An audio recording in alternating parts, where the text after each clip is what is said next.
এই সামনে তো ইলেকশন আসছে, এখন আবার ডেলি প্যাসেঞ্জারই শুরু হবে ইলেকশনের আগে কি কানে কানে শুধু একবার বলো তুমি যে আমার। কে বলছে? বিজেপি বলছে, বাংলার মানুষকে বলছে তো, বলছে ভালোবাসি ভালোবাসি।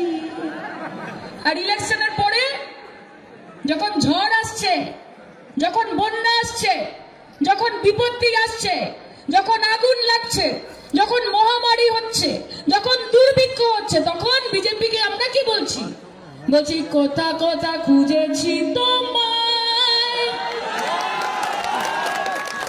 তুমি জানো না।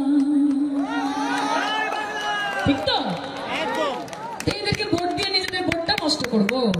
নমস্কার, কলকাতা টিভি ডিজিটালে আপনাদেরকে স্বাগত। আমি আপনাদের সাথে রয়েছি অরিত্র।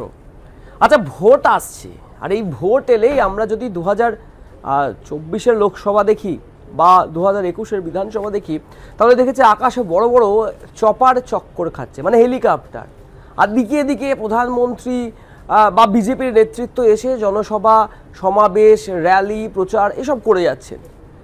অনেকেই বলেন, অন্তত শাসক দল তৃণমূল কংগ্রেস তো বলে যে ভোট এলেই এই পরিযায়ী পাখিদের দেখা মেলে, একদম কোট আনকোট। কাদেরকে বলেন? এই বিজেপির নেতৃত্বদেরকে।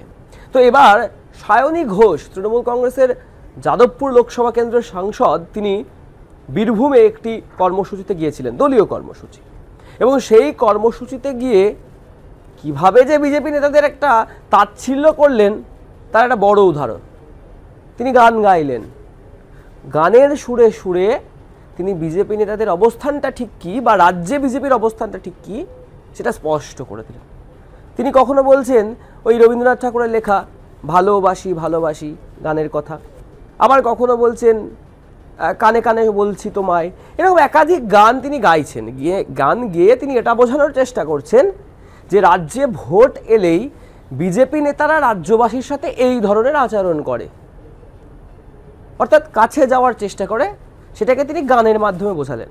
আর বাকি সারা বছর যখন ঝড় হয়, প্রাকৃতিক দুর্যোগ হয়, আমফান হয়, প্রকৃতি যখন একটা ভয়ঙ্কর রূপ নেয় রাজ্যের বুকে, তখন আর এই সব বিজেপি নেতাদের দেখা যায় না।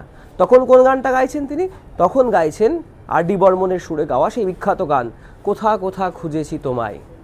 প্রকাশ্য মঞ্চে গাইছেন এবং তিনি বলছেন যে বিজেপি নেতাদের চরিত্র, হাব ভাব, বাংলার প্রতি তাদের যে দৃষ্টি, সেটা অনেকটা এইরকম। শুধু কি বিজেপি? না না, সিপিএমের গড় ছিল যাদবপুর একটা সময়। সেই সিপিএমকেও কটাক্ষ করতে ছাড়ছেন না সায়নী ঘোষ।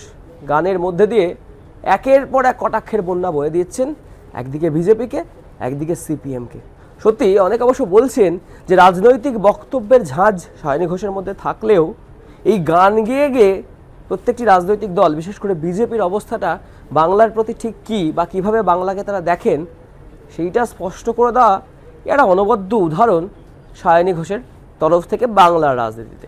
এখন আবার বলছে যে সামনে তো ইলেকশন আসছে, এখন আবার ডেলি প্যাসেঞ্জারই শুরু হবে ইলেকশনের আগে কি কানে কানে শুধু একবার বলো তুমি যে আমার। কে বলছে? বিজেপি বলছে, বাংলার মানুষকে বলছে তো, বলছে ভালোবাসি ভালোবাসি। আর ইলেকশনের পরে যখন ঝড় আসছে, যখন বন্যা আসছে, যখন বিপত্তি আসছে, যখন আগুন লাগছে, যখন মহামারী হচ্ছে, যখন দুর্ভিক্ষ হচ্ছে, তখন বিজেপিকে আমরা কি বলছি? বলছি কথা কথা খুঁজেছি